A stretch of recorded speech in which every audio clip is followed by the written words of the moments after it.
আসসালামু আলাইকুম ওয়া রাহমাতুল্লাহি ওয়া বারাকাতুহু। সম্মানিত ভিউয়ার্স, কেমন আছেন সবাই? আশা করি আল্লাহ তাআলার মেহেরবানিতে ভালো আছেন, সুস্থ আছেন। সুম্মা আলহামদুলিল্লাহ, আমি ভালো আছি, সুস্থ আছি। আজকে আপনাদের জন্য যে ভিডিওটি আপলোড করতে চাচ্ছি, এই ভিডিওতে পাবেন,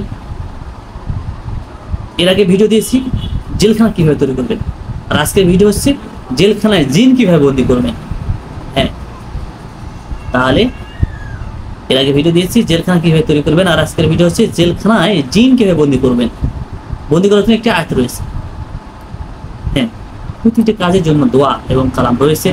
যদি আপনারা প্রতিটি স্টেপ বাই স্টেপ দোয়াগুলো প্রয়োগ করেন, কাজ হবে 100% ইনশাআল্লাহ, ইনশাআল্লাহ। তাহলে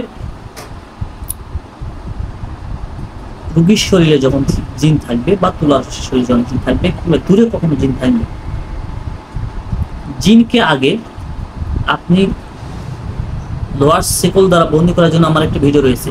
লোহার শিকল আগে বন্দি করবেন জিনটাকে, আগে হাত পা বেঁধে নেবেন। নেওয়ার পর এই হাতে আপনার জাদু করার যে আয়াতগুলো রয়েছে এগুলো পরে ফুঁক দিবেন।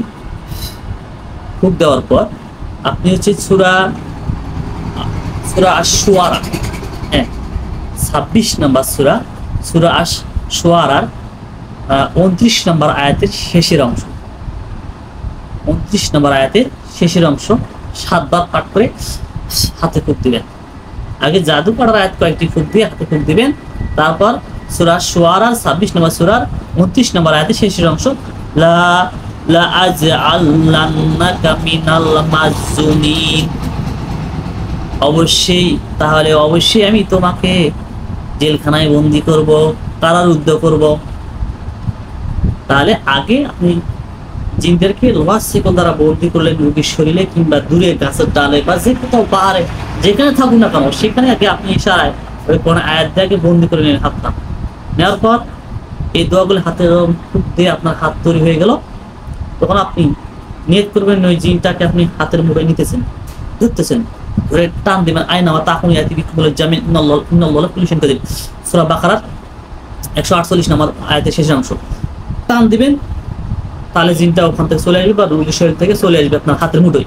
তারপর আপনি জেলখানা এইভাবে যখন হচ্ছে ছেড়ে দিবেন, ছেড়ে দেওয়ার সময় করবেন এই দোয়াটা, সূরা আশ-শুআরার 29 নম্বর আয়াতের শেষের অংশ লা আজআলনাকা মিনাল মাজুনিন। একটি আপনি করবেন যে তাহলে অবশ্যই আমি তোমাদেরকে কি জেলখানায় বন্দি করব।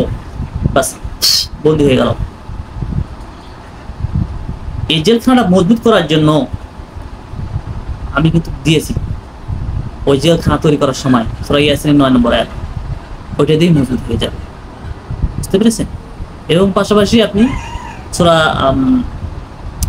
তাওবার 1 নম্বর আয়াত প্রয়োগ করতে পারেন নিরাপত্তার জন্য।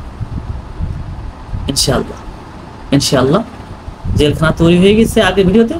এই ভিডিওতে জেলখানায় জিন ঢোকানোর শিখে গেলেন। এইভাবে শিখতে হবে, এইভাবে কাজ করতে হবে। এইভাবে আপনার করেন না কেন, অবশ্যই হবে। তবে হ্যাঁ, রোগীর শরীরে যদি জিন ঢুকে থাকে এবং কথা বলে স্বয়ং, এই জিনটা সহজে ঢুকতে চায় না, এই জন্য একে দুর্বল করতে হবে। দুর্বল করার জন্য আমরা ভিডিও দেবো, জিনদেরকে কোন আয়াতের মাধ্যমে দুর্বল করা যায় আমরা ভিডিও দেবো।